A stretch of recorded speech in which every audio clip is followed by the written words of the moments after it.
Hola a todos mis alumnos de primero de la ESO, de los dos grupos, del D y del E, del Instituto de las Marinas. Recordar, bueno, antes que nada espero que hayáis pasado una buena Semana Santa dentro de lo que cabe, en esta situación en la que no podemos salir al exterior.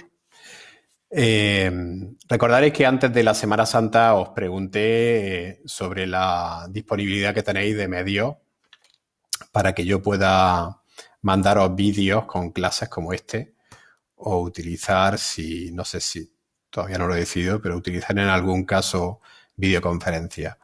Y la respuesta que me disteis la mayoría de vosotros que sí, que tenéis los medios y tenéis wifi para poder trabajar de esta manera. Algunos de vosotros me dijisteis que no tenéis wifi en casa y que tenéis solamente el móvil con los datos limitados.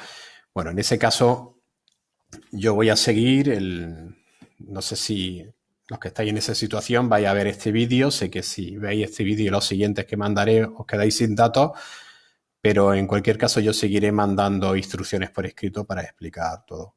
Lo ideal sería que podáis todos, o prácticamente todos, a mí me gustaría que fuerais todos, que podáis seguir estas clases con vídeos grabados, pues lo que podríamos llamar clases o vídeos tutoriales, porque aquí voy a intentar aclararos pues, cualquier duda que tengáis sobre el contenido y de nuestra materia. ¿De acuerdo? Venga, pues entonces lo primero que quiero que hagáis es que cojáis vuestro libro de texto y os vayáis directamente a la página 243. Yo voy a utilizar y vamos a seguir el ritmo y el contenido del libro, pero yo lo voy a hacer con una plataforma informática de la editorial Vicens Vives, donde se encuentran de manera digital todos los libros. Bueno, pues quiero que estéis directamente en la página 243, dentro del apartado, recordad que seguimos en el tema 13 de Roma. Se llama Roma de la República al Imperio, en el apartado 3, porque Bruto mató a Julio César, que eso está en las páginas 242 y 243, pero vosotros debéis estar ahora mismo en la página 243, en el apartado epígrafes de la crisis de la República. Vale, yo voy a empezar con un mapa que tenía aquí delante, pero quiero que estéis en la página que os he dicho. Yo lo que voy a hacer antes es un pequeño repaso a todo lo que llevamos de tema que se ha partido entre los días que tuvimos previos al decreto de alarma y días de clases presenciales y las clases que estamos teniendo ahora telemáticas. Y en las 3 semanas anteriores a Semana Santa, pues ya sabéis que yo todo fue por escrito, mandaba fotografías de las páginas a leer, repasar y las tareas que tuvisteis que hacer. Bueno, pues lo primero que quiero que recordemos es que Roma empezó siendo una ciudad-estado que sigue estando como ciudad, capital hoy en día de un estado que se llama Italia, pero en su momento era una ciudad-estado, un concepto que hemos estudiado de sobra desde que comenzó el curso. Una ciudad que tenía como límites, por los límites de esa ciudad, y era un estado pequeño, que surge aquí en el centro de la península itálica. Os recuerdo que hemos trabajado mucho este mapa, que esto es, tenemos aquí el Mediterráneo, en torno al Mediterráneo, el continente europeo, parte de África y parte de Asia. Al sur del Mediterráneo África, al este Asia y al norte del Mediterráneo Europa. ¿De acuerdo? Y el Mediterráneo cuenta con una serie de penínsulas. La península ibérica, la península itálica, la península balcánica o los Balcanes y Asia Menor o la península Anatolia. Bueno, pues sabéis que Roma surge aquí en el centro de la península itálica. Nace como una ciudad-estado, pero una ciudad-estado que a lo largo del tiempo, de varios siglos, terminará conquistando todo lo que veis aquí de color verde. ¿Vale? Aquí en el mapa se ha pasado un poquito porque en esta zona de Egipto, pues la conquista llega hasta aquí aproximadamente, a esta línea que estoy señalando con el puntero, con la flecha. Pero conquista todos los territorios que hay alrededor del mar Mediterráneo, incluso parte de las costas del Océano Atlántico, del Mar Negro, algo del Mar Rojo. ¿De acuerdo? Venga, pues esto era para situarnos. También sabemos que la historia de Roma, esto fue lo primero que vimos, pues la podemos conocer a través de dos vías. Por un lado, las leyendas y por otro lado, lo que sabemos gracias principalmente a la arqueología para conocer el origen de Roma, es decir, la realidad histórica.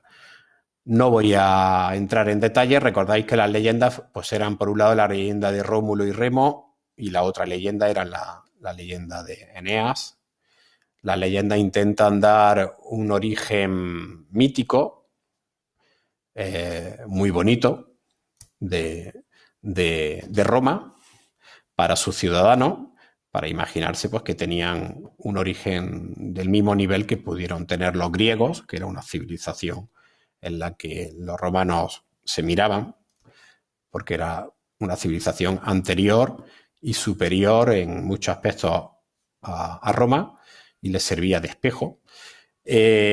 Sabéis que existen esas leyendas, pero también sabemos que la realidad histórica a través de la arqueología pues nos demuestra que el origen de Roma fue bastante más sencillo, no tuvo nada de heroico y épico como nos dicen las leyendas. Lo que sí tienen en común es que Roma pues surge a mediados del siglo VIII a.C. Y la tradición, las leyendas nos dicen que en el año 753 a.C. fue exactamente ese año, es difícil saberlo, pero la arqueología nos dice que sí, que fue a mediados del siglo VIII a.C. cuando surge Roma como tal.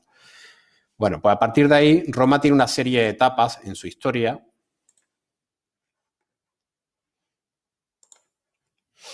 Esas etapas las vamos a ver aquí en un eje cronológico. Hay tres grandes etapas en la historia de Roma. Aquí tenemos un eje, ya sabéis cómo funcionan los ejes, hemos trabajado varios a lo largo del curso. De izquierda a derecha va pasando el tiempo, lo más antiguo está a la izquierda, lo más reciente está a la derecha. Aquí vemos pasar los siglos, ¿vale? Años concretos como el 700 a.C., el 600 a.C., el 500 a.C., va avanzando. Llegamos al momento del nacimiento de Cristo, que empieza la era cristiana, el año 100, 200, 300, 400, 500. Y si siguiéramos bastante más hacia la derecha, llegaríamos hasta la actualidad en el año 2020. Pero este eje cronológico solamente recoge las principales etapas de la historia de Roma. Roma, vemos aquí abajo que se funda en el año 753, que es lo que nos dicen las leyendas, y ya sabéis que coincide más o menos con la realidad, según la arqueología, y se inicia con un periodo que es la monarquía. Es decir, Roma tiene reyes. Los primeros reyes son latinos, los siguientes son etruscos, y en el año 509 es destronado el último rey, que se llamaba Tarquinio el Soberbio. Es decir, la monarquía dura desde el año 753 a.C. hasta el año 509 a.C. Esta fecha sí es segura, la del 509 a.C. Es decir, la monarquía dura pues unos 244 años aproximadamente, ¿vale?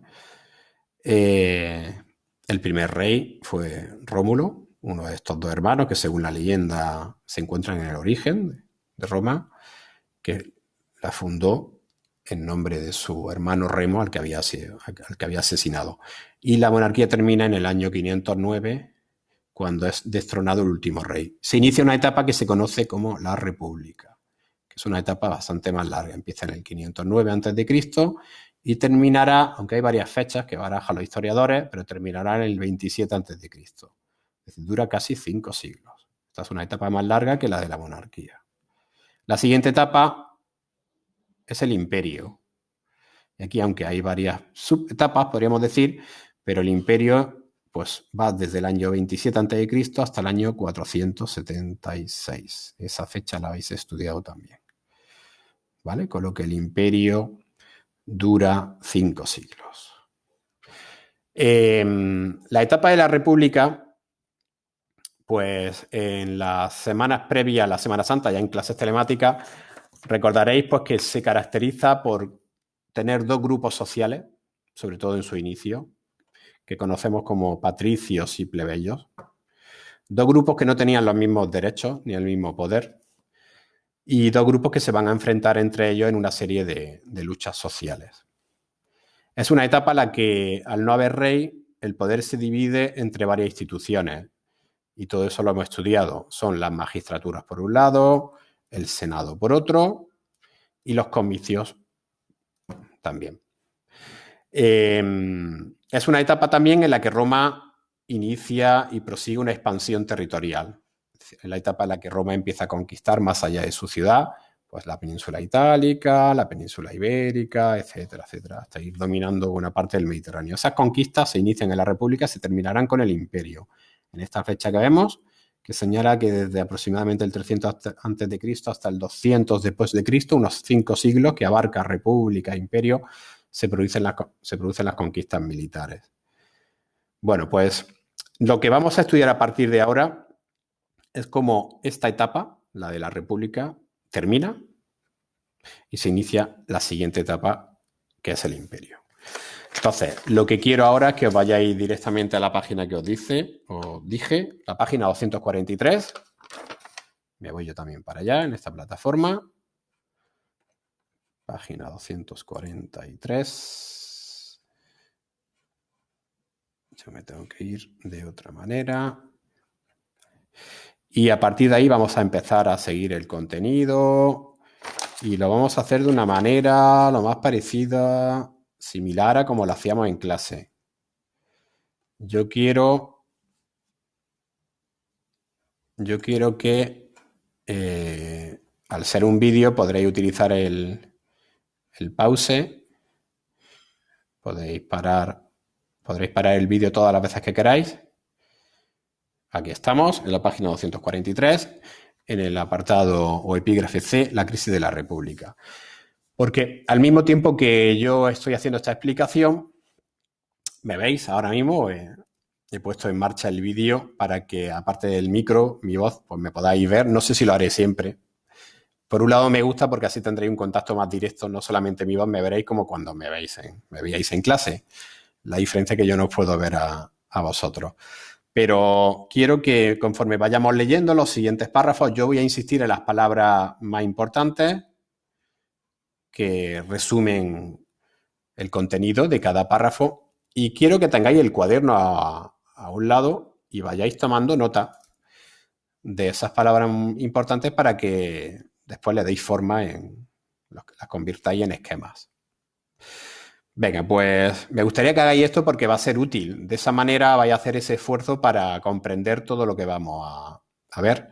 Ya sé que no estoy encima vigilando, controlando y ordenando que toméis nota de todo lo que estoy diciendo, pero me gustaría que lo hagáis porque esto lo hago por vuestro bien, para que sigáis vuestro proceso de aprendizaje, ¿vale? Que consiste de manera muy importante en que comprendáis todo lo que leemos y sepáis esquematizarlo, quedándoos con las ideas más importantes. Venga, pues vamos a empezar a leer C, la crisis de la República. Las conquistas aportaron a Roma grandes riquezas, pero originaron enormes desigualdades sociales. Algunas personas se enriquecieron con los botines de guerra, el cobro de impuestos, la compra de esclavos, prisioneros de guerra, y la explotación de grandes fincas, los latifundios. Bueno, aquí nos está diciendo el libro que Roma, en este periodo en el que inicia las conquistas, a partir del año 300 a.C., pues las conquistas de otros territorios, de la península itálica y de la península ibérica y del resto del Mediterráneo, aporta grandes riquezas a Roma. Pero esas riquezas no las van a aprovechar todos, sino que unos se van a aprovechar de ellas y otros menos o nada. Por eso esas riquezas siempre terminarán generando grandes desigualdades sociales. Y esto es algo que siempre ha ocurrido en la historia, si queremos buscar una sociedad completamente igualitaria, tendríamos que irnos al Neolítico o al Paleolítico, cuando las personas vivían en pequeñas comunidades en las que todos eran iguales.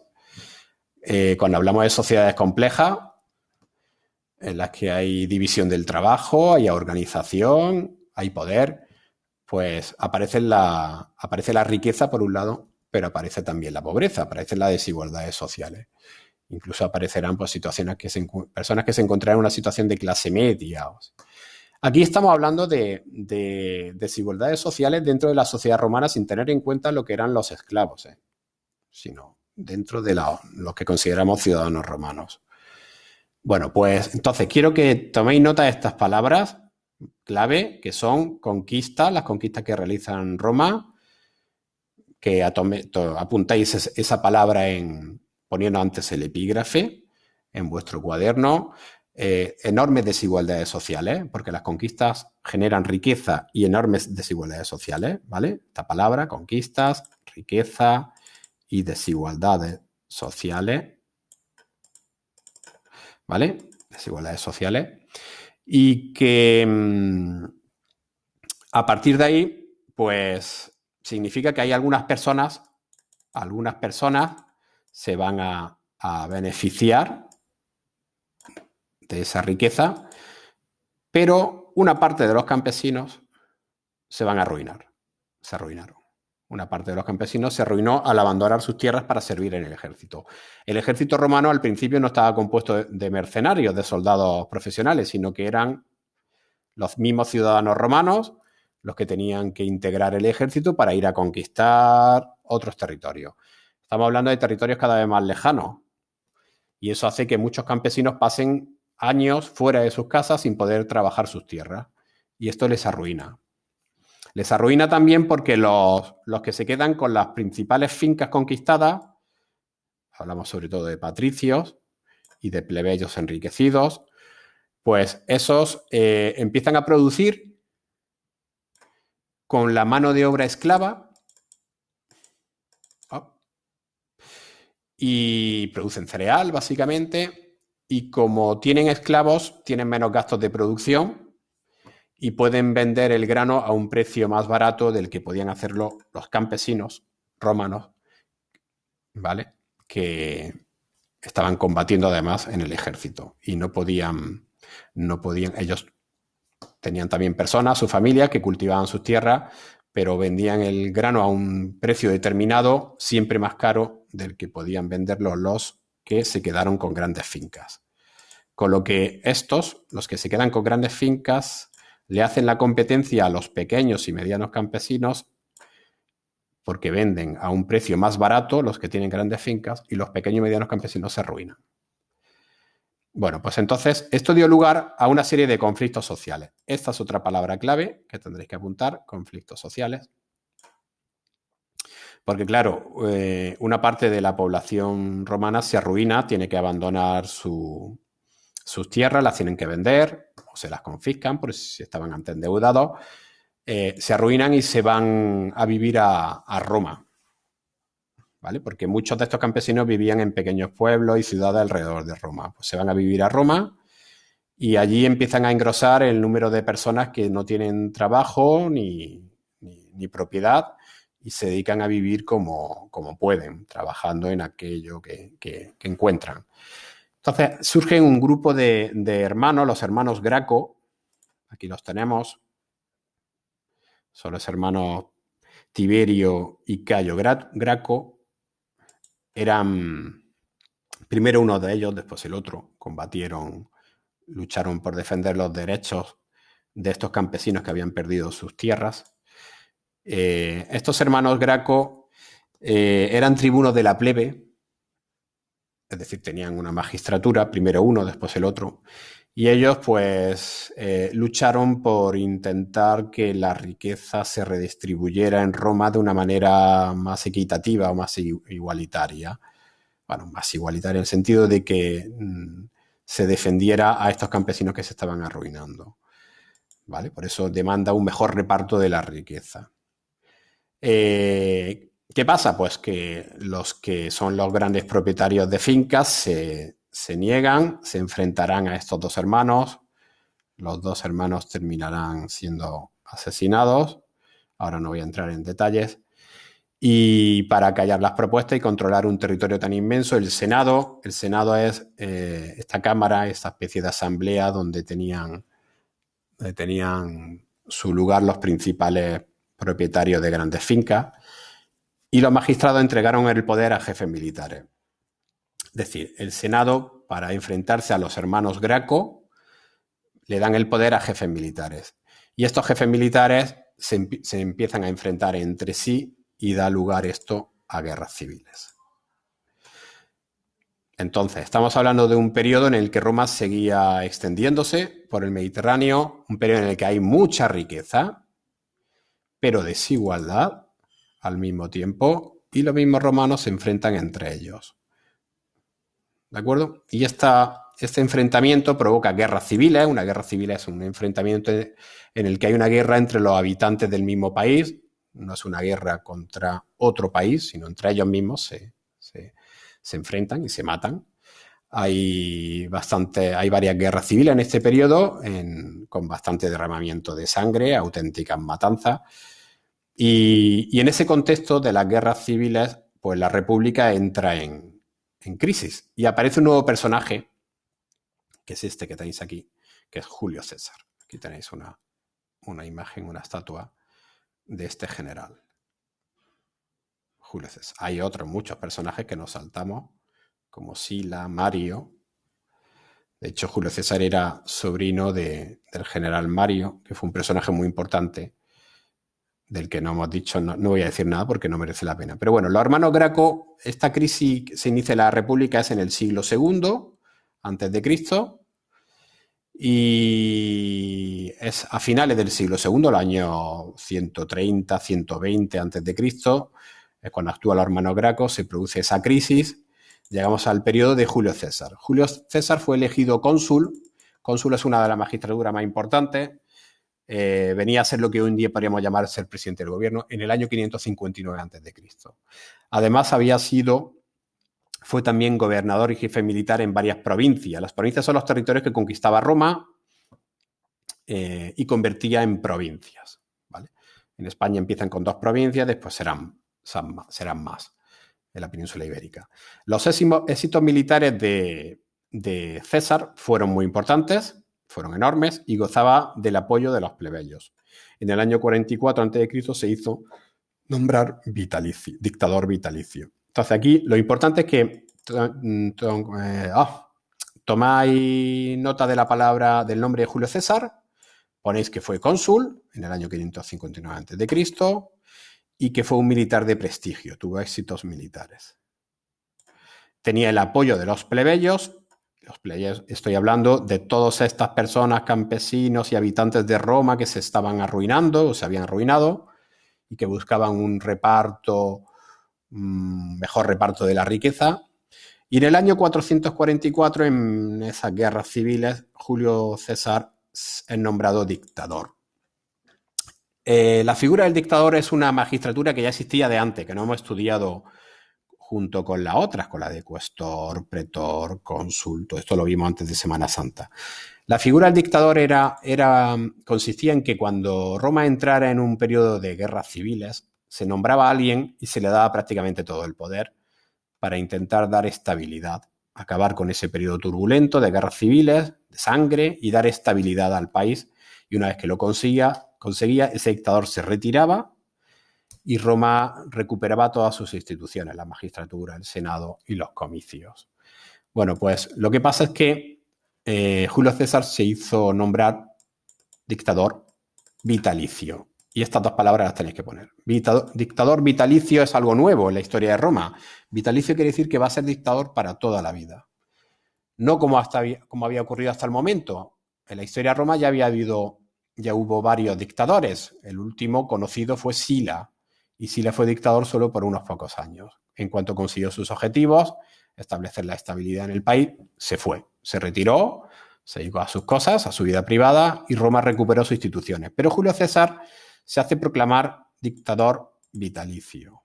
Claro, de dictador provisional a dictador vitalicio hay una gran diferencia. El dictador provisional es provisional, resuelve un problema y se va. El dictador vitalicio, ¿qué puede ser? ¿En qué se puede convertir un dictador vitalicio que lo va a ser para toda la vida? Pues eso suena a rey. Entonces, una parte de los senadores, seguimos leyendo, veían en Julio César un grave peligro. Cada vez concentraba más poderes, ¿vale? Consideran que es un peligro, grave peligro, concentraba más poderes y en sus manos, y temían que con el apoyo de la plebe, de los plebeyos, acabara proclamándose rey y eliminando las instituciones republicanas. Entonces, algunos senadores, los que representaban a las familias más pudientes, las familias sobre todo de patricios, pues temían que este hombre, Julio César, se convirtiera en rey. Y entonces el poder ya no estuviera en manos de todas esas familias de senadores que se repartían el poder de Roma, repartiéndose las magistraturas, los cargos, sino que el poder iba a estar en manos de una sola persona, de un rey. Entonces, ¿qué ocurrió? Pues se produjo una conjura. Una conjura es que un grupo de personas de manera secreta se reúnen para hacer un acto. Un acto en un principio ilegal. ¿Y en qué consiste? Pues que los senadores organizaron una conjura para asesinar a Julio César. Esto ocurrió en las puertas del Senado en Roma el día de los idus de marzo del año 44 a.C.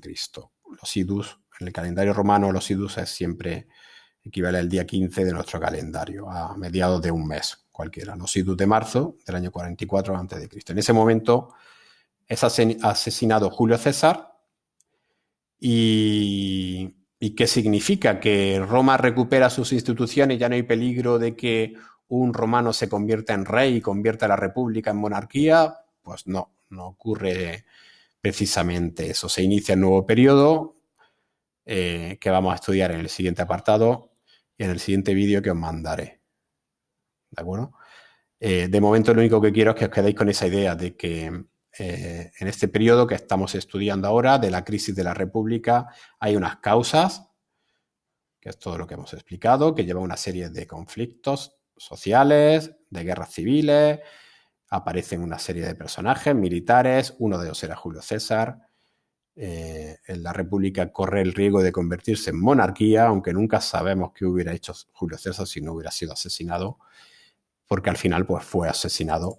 Y esto marca el fin de una etapa y el comienzo de otra que veremos en el siguiente vídeo que os mandaré.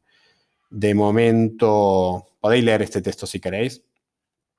Es un texto escrito posteriormente en una obra de teatro de Shakespeare, de William Shakespeare, que trata de la vida y tragedia de Julio César, escrito a finales del siglo XVI, muy posteriormente, más cerca ya de nuestra época. Podéis leerlo si queréis. Ahora simplemente quiero pues, que le echéis un vistazo, leáis bien todo esto, que anotéis las palabras importantes, que lo convirtáis en esquemas. No es tarea que me tengáis que enseñar, simplemente que esos esquemas los tengáis como guía para repasar. Y ya os diré qué haremos más adelante. Ahora mismo no os voy a mandar ninguna tarea hasta que prepare el siguiente vídeo. Pero os doy el día de hoy es el lunes 13 de abril, y la clase también el día de mañana para que vayáis repasando. Ya entre mañana, martes 14 o el miércoles 15, os mandaré un nuevo vídeo para explicar qué ocurrió a continuación y ya os mandaré una tarea. ¿De acuerdo? Venga, pues ya está. Hasta luego, que sigáis estudiando, que es lo más importante para vosotros. Y nada más. Seguimos en contacto como en unas clases normales, esta vez telemáticas. Venga, un saludo. Hasta luego.